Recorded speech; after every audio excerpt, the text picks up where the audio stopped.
উন্নত চিকিৎসার জন্য লন্ডনে বেগম খালেদা জিয়া স্বাগত জানালেন তারেক রহমান। হাসপাতালে নিয়ে গেলেন নিজে গাড়ি চালিয়ে, লন্ডন ক্লিনিকে ভর্তি।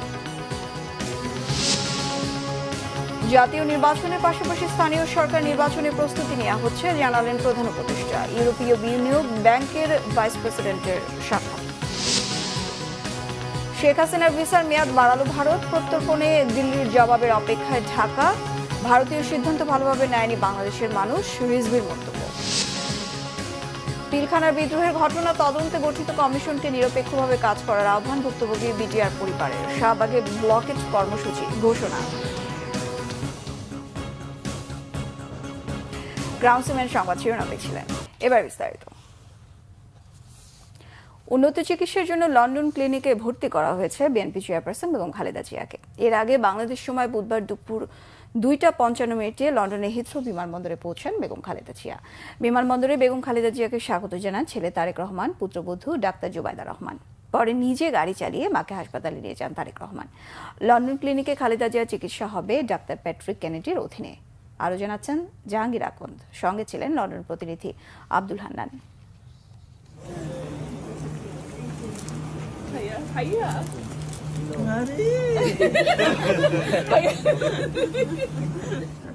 পৃথিবীতে মা সন্তানের চেয়ে মধুর সম্পর্ক আর দ্বিতীয়টি নেই।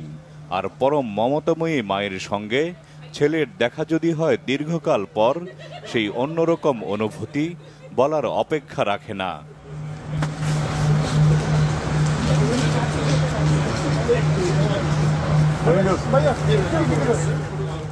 স্থানীয় সময় 9:05 লন্ডনের হিথ্রো বিমানবন্দরে পৌঁছান সাবেক প্রধানমন্ত্রী ও বিএনপি চেয়ারপারসন বেগম খালেদা জিয়া। এ সময় বেগম খালেদা জিয়াকে স্বাগত জানান ছেলে তারেক রহমান, সাথে ছিলেন পুত্রবধূ ডাক্তার জুবাইদা রহমান। অর্ধযুগ পর মা ছেলের সাক্ষাতে এক আবেগঘন পরিবেশ তৈরি হয়। লন্ডন বিএনপির শীর্ষ নেতারাও এ সময় বেগম খালেদা জিয়াকে শুভেচ্ছা জানান।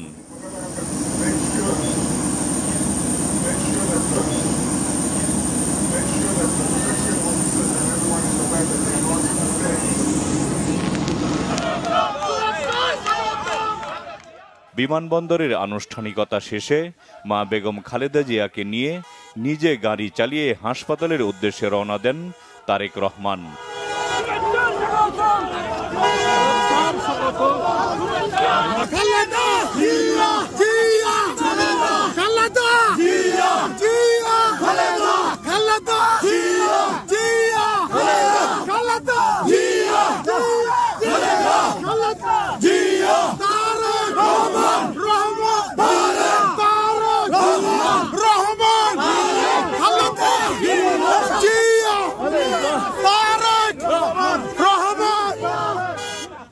বিমানবন্দরের বাইরে অপেক্ষায় থাকা নেতাকর্মীরাও ছিলেন উচ্ছ্বসিত। দীর্ঘদিন পর তাদের প্রিয় নেত্রীকে এক পলক দেখার অপেক্ষায় ছিলেন তারা।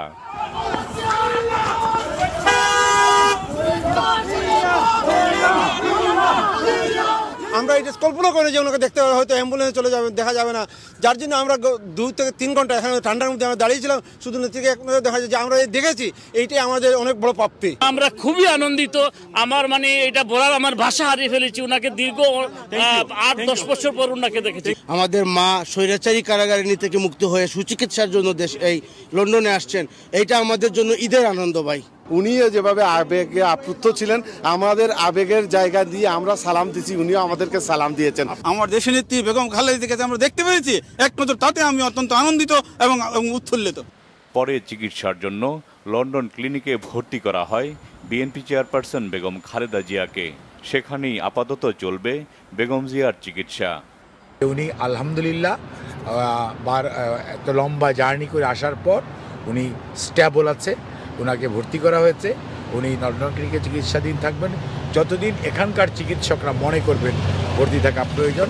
তারপরে উনি ওনার বড় ছেলে আমাদের দলের ভারপ্রাপ্ত চেয়ারম্যান জনাব তারেক রহমান সাহেবের বাসভবনে হয়তো উনি ওনার এখান থেকে ছুটি দিলে কয়েকদিন হয়তো ওখানে থেকেও উনি ফলো আপে থাকবেন, পরবর্তীতে সিদ্ধান্ত হবে। পরে উন্নত চিকিৎসার জন্য যুক্তরাষ্ট্রে নিয়ে যাওয়ার কথা রয়েছে সাবেক প্রধানমন্ত্রী ও বিএনপি চেয়ারপারসন বেগম খালেদা জিয়াকে। Jahangir Akand, Bangla vision, Dhaka. Zia orphanage trust মামলায় 10 বছরের সাজার বিরুদ্ধে বিএনপি চেয়ারপারসন বেগম খালেদা জিয়ার আপিলের শুনানি আজ আবারও অনুষ্ঠিত হবে। প্রধান বিচারপতি ডক্টর সৈয়দ রেফাত আহমেদের নেতৃত্বাধীন আপিল বিভাগে বুধবার এ বিষয়ে শুনানি হয়। খালেদা জিয়ার আইনজীবীরা শুনানিতে বলেন, হাইকোর্ট বিভাগে মামলায় খালেদা জিয়াকে যে সাজা দিয়েছেন তাতে আইনের মারাত্মক ব্যত্যয় ঘটেছে। শুধু তাই নয়, জিয়া অরফানেজ ট্রাস্টের যে অর্থ আত্মসাতের কথা বলা হয়েছে সেই অর্থ সুরক্ষিত আছে। গত বছরের 11 নভেম্বর জিয়া অরফানেজ ট্রাস্ট মামলায় 10 বছরের সাজার বিরুদ্ধে বিএনপি চেয়ারপারসন বেগম খালেদা জিয়ার লিভ টু আপিল মঞ্জুর করে আপিল বিভাগ। একই সঙ্গে খালেদা জিয়াকে দেয়া 10 বছরের সাজা স্থগিত করে আদালত। পাশাপাশি বেগম খালেদা জিয়াকে আপিলের সারসংক্ষেপ 2 সপ্তাহের মধ্যে দাখিল করতে নির্দেশ দেয় সর্বোচ্চ আদালত। 2018 সালের 8 ফেব্রুয়ারি জিয়া অরফানেজ ট্রাস্ট মামলায় বেগম খালেদা জিয়াকে 5 বছরের কারাদণ্ডাদেশ দেন বিচারিক আদালত। জাতীয় নির্বাচনের পাশাপাশি সরকার একই সাথে স্থানীয় সরকার নির্বাচনের প্রস্তুতিও নিচ্ছে, জানিয়েছেন প্রধান উপদেষ্টা ডক্টর মোহাম্মদ ইউনূস। বুধবার রাষ্ট্রীয় অতিথি ভবন যমুনায় ইউরোপিয়ান ইনভেস্টমেন্ট ব্যাংকের ভাইস প্রেসিডেন্ট নিকোলা বিয়ার সাক্ষাৎ করতে গেলে তিনি কথা বলেন। বর্তমান সময়কে একটি উপযুক্ত সময় উল্লেখ করেন অধ্যাপক ইউনূস। তিনি বাংলাদেশের পূর্বাঞ্চলের উন্নয়ন, উত্তরাঞ্চলের পানি ব্যবস্থাপনা ও চট্টগ্রাম বন্দরের সুবিধা নির্মাণে ইআইবির সহায়তা চান। বলেন, এই অঞ্চলের বৃহত্তম বন্দরে পূর্ব বাংলাদেশের উন্নয়ন পূর্ব ভারত ও মিয়ানমারকে উপকৃত করবে। ডক্টর ইউনূস আগামী সাধারণ নির্বাচন ও স্থানীয় সরকার নির্বাচনের বিষয়ে অন্তর্বর্তী সরকারের পরিকল্পনার কথা জানান। সৌজন্য সাক্ষাতে অন্তর্বর্তী সরকারের গুরুত্বপূর্ণ সংস্কারে সাহায্য করার আশ্বাস দেন ইউরোপিয়ান ইনভেস্টমেন্ট ব্যাংকের ভাইস প্রেসিডেন্ট। উচ্চ মূল্যস্ফীতির কারণে সাধারণ মানুষের যে কষ্ট হচ্ছে তা কমানোর চেষ্টা করছে সরকার, জানিয়েছেন পরিকল্পনা উপদেষ্টা ওয়াহিদুদ্দিন মাহমুদ। একই সঙ্গে শিক্ষা উপদেষ্টার দায়িত্বে থাকা ওয়াহিদুদ্দিন মাহমুদ বলেন, এবারই প্রথম শিক্ষার্থীদের হাতে পাঠ্যপুস্তক পৌঁছাতে দেরি হচ্ছে এমন নয়, তবে এবার সমালোচনা বেশি হচ্ছে। রকুনুজ্জামানের রিপোর্ট। বুধবার রাজধানীর আগারগাঁও পরিকল্পনা মন্ত্রণালয়ে প্রধান উপদেষ্টা ডক্টর মোহাম্মদ ইউনূসের সভাপতিত্বে জাতীয় অর্থনৈতিক পরিষদের নির্বাহী কমিটি একনেক সভা অনুষ্ঠিত হয়। সভায় মোংলা বন্দরের পশু চ্যানেল সংরক্ষণে ড্রেজিং প্রকল্পে 1538 কোটি টাকার অনুমোদন দিয়েছে একনেক। এর সাথে মোট 10টি প্রকল্পে 4246 কোটি টাকা ব্যয়ের অনুমোদন দেওয়া হয়। বৈঠক পরবর্তী ব্রিফিংয়ে পরিকল্পনা উপদেষ্টা উচ্চ মূল্যস্ফীতির কারণে নিম্ন আয়ের মানুষের কষ্টের কথা স্বীকার করেন। জানান, মূল্যস্ফীতি কমাতে সরকারের চেষ্টার কথা। মূল্যস্ফীতি এখনো বেশি আছে, তবে এই মূল্যস্ফীতিটা সবচেয়ে বেশি গায়ে লাগে মধ্যবিত্ত, নিম্ন মধ্যবিত্ত, একদম যারা মজুরি দিনের মজুরি করে খায়, আমি মনে করি খুবই তাদের জন্য খুব কষ্টকর। রাজনৈতিক কর্মকাণ্ড আবার একটু চাঙ্গা হচ্ছে, প্রচারণা বিভিন্ন গ্রামে গঞ্জে এখন থেকে বিভিন্ন কর্মকাণ্ডগুলোর কতদূর উৎপাদনশীল আর না সেটা অন্য কথা, কিন্তু অর্থের প্রভাব তো হয়। কাজে সেদিক থেকে অর্থনীতি কিছুটা চাঙ্গা হবে বলে আমি আশা করি। শিক্ষার্থীদের হাতে সময় মতো পাঠ্যপুস্তক না পৌঁছাতে পারার সমালোচনার জবাব দেন শিক্ষা মন্ত্রণালয়ের দায়িত্বে থাকা পরিকল্পনা উপদেষ্টা ওয়াহিদুদ্দিন মাহমুদ। 2010 সাল থেকে হিসাব নিয়ে দেখলাম যে কোনো বছরই মার্চের আগে সবগুলো হয়ে যায়নি, এবং কোনো বছর 2-1টি বছর জুন বা জুলাই পর্যন্ত গিয়েছিল, আর কোনো বছর এপ্রিল পর্যন্ত গিয়েছিল, 2-1টা বছর, কিন্তু আর প্রত্যেক বছর মার্চ পর্যন্ত গিয়েছে। কিন্তু আমাদের সমস্যা হয়তো আমি জানি না, আমাদের তো আরো অল্প সময়ের মধ্যে অনেক কিছু করতে হচ্ছে। একনেক সভায় অনুমোদিত প্রকল্পগুলোর মধ্যে 500 কোটি টাকা ব্যয়ে সিলেট বিভাগের ভূ ও পরিস্থ পানি ব্যবস্থাপনা, 2টি গ্যাস অনুসন্ধান কূপ খননের মতো নতুন 5টি প্রকল্প রয়েছে। রকুনুজ্জামান, বাংলা ভিশন, ঢাকা। বাংলাদেশের সাবেক প্রধানমন্ত্রী শেখ হাসিনার ভিসার মেয়াদ বাড়িয়েছে ভারত সরকার। তাকে বিচারের সম্মুখীন করতে ফেরত পাঠাতে অন্তর্বর্তী সরকার চিঠি দিলেও তা উপেক্ষা করে ভিসার মেয়াদ বাড়ানোর ঘোষণা দেয় দেশটি। এদিকে পররাষ্ট্র উপদেষ্টা তৌহিদ হোসেন বলেছেন, শেখ হাসিনাকে ফেরত পাঠানোর চিঠির উত্তর নয়াদিল্লি এখনো দেয়নি। ইমরুল কায়েসের রিপোর্ট। ছাত্র জনতার গণঅভ্যুত্থানের মুখে গেল বছর 5 আগস্ট পালিয়ে ভারতে আশ্রয় নেন সাবেক প্রধানমন্ত্রী শেখ হাসিনা। এরপর থেকেই দেশটিতে আছেন তিনি।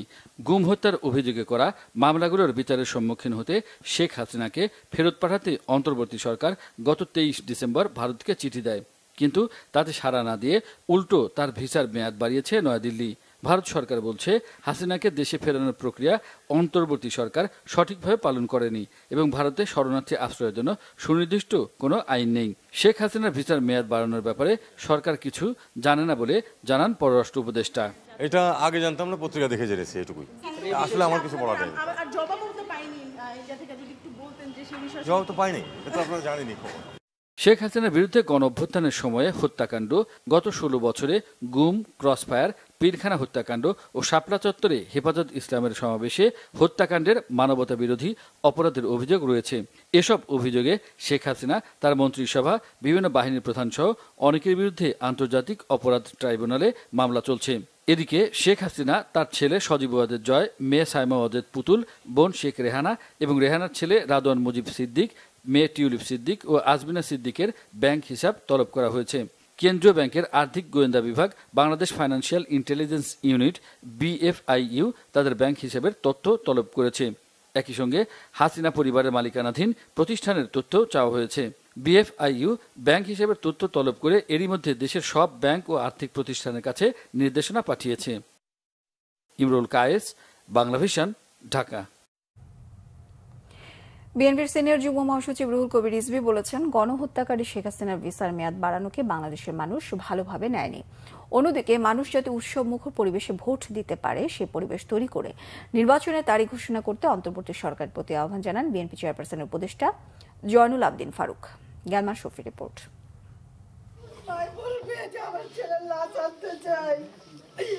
রাজধানীর গ্যান্ডারিয়ায় জুলাই আগস্ট অভ্যুত্থানে শহীদ 4 জনের পরিবারের সঙ্গে দেখা করেছে আমরা বিএনপি পরিবারের প্রতিনিধিরা। বিএনপির সিনিয়র যুগ্ম মহাসচিব রুহুল কবির রিজভীর নেতৃত্বে শহীদ পরিবারের সদস্যদের খোঁজ খবর নেন তারা।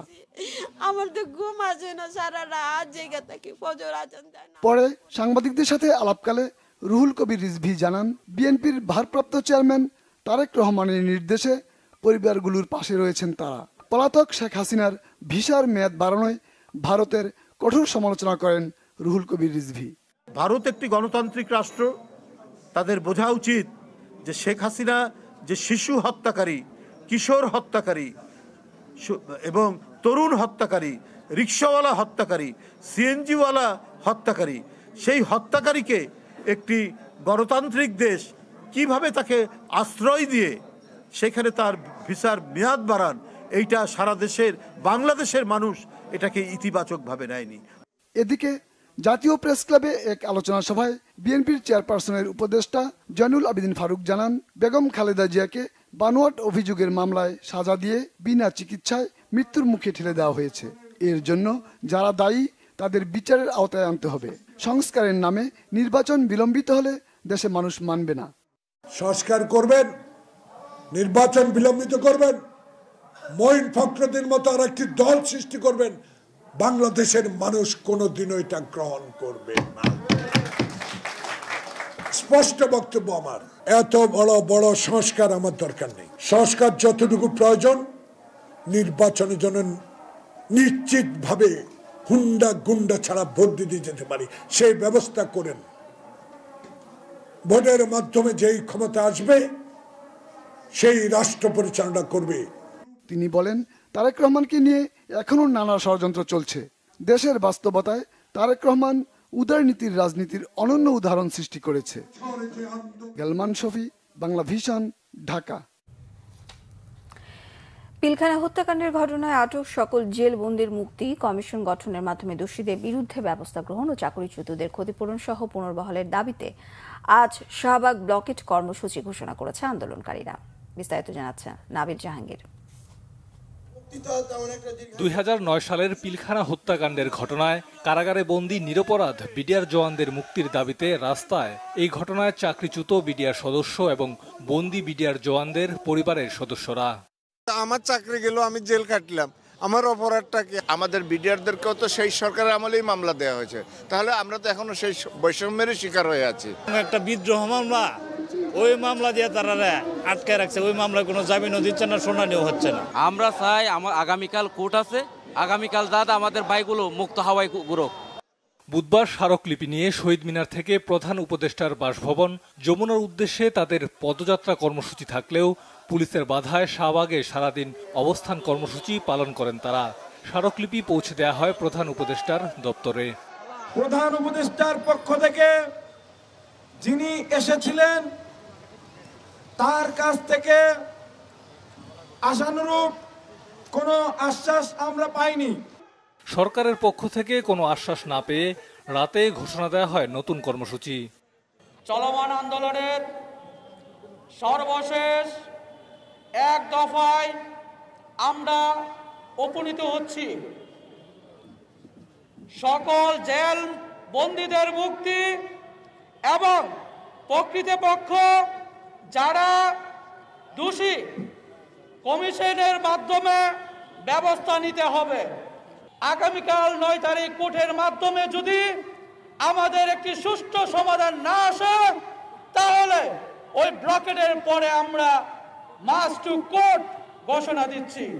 বৃহস্পতিবার পিলখানা হত্যাকাণ্ডের ঘটনায় বিস্ফোরক আইনে দায়েরকৃত মামলাটির শুনানির কথা রয়েছে।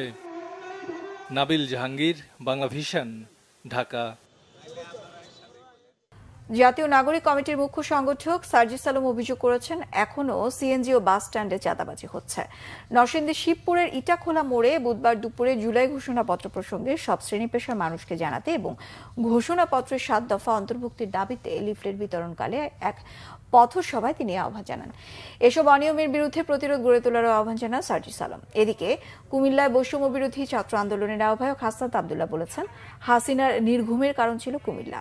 সবসময় ফ্যাসিবাদীদের বিপক্ষে কুমিল্লা একটি শক্তিশালী কেন্দ্র হিসেবে আবির্ভূত হয়েছে। এই যে এত মানুষ রক্ত জীবন দিয়ে আপনারা সংগ্রাম করে হাসিনাকে দেশ থেকে বিতাড়িত করলেন, হাসিনাকে তার স্বামীর সংসারে পাঠিয়ে দিলেন, এটা ঘোষণাপত্রে স্বীকৃতি দেওয়া উচিত কিনা? আমরা চাই যে এই স্বীকৃতিটা হোক, এটার একটা লিখিত ডকুমেন্ট থাকুক। এটাই হচ্ছে আমাদের ঘোষণাপত্র, এবং এই স্বীকৃতিটা ঘোষণাপত্রের মাধ্যমে সংবিধানের কোনো একটা জায়গায় লিপিবদ্ধ থাকুক। তাহলে 71 যেমন আমাদের শেকড় হিসেবে সংবিধানে স্বীকৃতি পেয়েছে, 2400 আমাদের অস্তিত্বের লড়াই হিসেবে সংবিধানে ঠাঁই পাবে। ফ্যাসিবাদ আওয়ামী লীগের বিরুদ্ধে তাদের সংগ্রাম অব্যাহত রেখেছিল, তাদের অংশগ্রহণের মধ্য দিয়ে এবং সকল শ্রেণী পেশার মানুষের অংশগ্রহণের মধ্য দিয়ে আমরা সরকারকে এই বার্তাটি স্পষ্ট করতে চাই, 15 জানুয়ারির মধ্যে এই গণঅভ্যুত্থানের এই জুলাই প্রক্লেমেশন অফ জুলাই রেভলিউশনকে ঘোষণা করতে হবে। এদিকে জুলাই বিপ্লবের ঘোষণাপত্রের পক্ষে জনমত গঠনে রাজধানীতে লিফলেট বিতরণ ও জনসংযোগ করেছেন বৈষম্য বিরোধী ছাত্র আন্দোলনের সমন্বয়ক ও জাতীয় নাগরিক কমিটির নেতারা। ঘোষণাপত্র সপ্তাহ উপলক্ষে বুধবার রাজধানীর যাত্রাবাড়ির বিভিন্ন এলাকায় বিকেল 4টা থেকে সন্ধ্যা 6টা পর্যন্ত লিফলেট বিতরণ করা হয়। এ সময় জাতীয় নাগরিক কমিটির যুগ্ম মুখ্য সংগঠক নিজামুদ্দিন বলেন, কেন্দ্রীয় ঘোষিত এই কর্মসূচির অংশ হিসেবে 8 থেকে 14 জানুয়ারি পর্যন্ত মোট 7 দিন সারা দেশে বৈষম্য বিরোধী ছাত্র আন্দোলন ও জাতীয় নাগরিক কমিটি জুলাই বিপ্লবের ঘোষণাপত্র নিয়ে লিফলেট বিতরণ ও জনসংযোগ করবে। ঘোষণাপত্রে জুলাই অভ্যুত্থানের শহীদদের রাষ্ট্রীয় স্বীকৃতি এবং দ্রুত সময়ের মধ্যে আহতদের বিনামূল্যে রাষ্ট্রীয়ভাবে সুচিকিৎসা প্রদানের পাশাপাশি গণ অভ্যুত্থান পরবর্তী আওয়ামী খুনি ও তাদের দোসরদের বিচার নিশ্চিতের স্পষ্ট অঙ্গীকার ব্যক্ত করা সহ মোট 9টি দাবি অন্তর্ভুক্তির দাবি জানায় বৈষম্য বিরোধী ছাত্র আন্দোলন ও জাতীয় নাগরিক কমিটি। জুলাই গণ অভ্যুত্থান বিষয়ক বিশেষ সেল ঘোষণা করেছে বৈষম্য বিরোধী ছাত্র আন্দোলন। বুধবার রাতে রাজধানীর বাংলা মোটরে সংগঠনটির কেন্দ্রীয় কার্যালয়ে বিশেষ সেল ঘোষণা করেন সদস্য সচিব আরিফ সোহেল। বিশেষ সেলটি 4টি সাব সেলে কাজ করবে বলেও জানান। অভিযোগ করেন, শহীদ পরিবারগুলোর পুনর্বাসন এবং আহত যোদ্ধাদের সঠিকভাবে মূল্যায়ন করা হচ্ছে না। তাই শহীদ পরিবারগুলোর পুনর্বাসন এবং আহত যোদ্ধাদের চিকিৎসা নিশ্চিত করার পাশাপাশি গণ অভ্যুত্থান পরবর্তী আওয়ামী খুনি ও তাদের দোসরদের বিচার নিশ্চিতকরণ এবং জুলাই অভ্যুত্থান নিয়ে ডকুমেন্টেশন তৈরির বিষয়গুলো এই বিশেষ সেলে অন্তর্ভুক্ত করা হয়েছে। সংবাদ শেষ করব ক্রাউন সিমেন্ট সংবাদ শিরোনামগুলো আরো একবার জানিয়ে।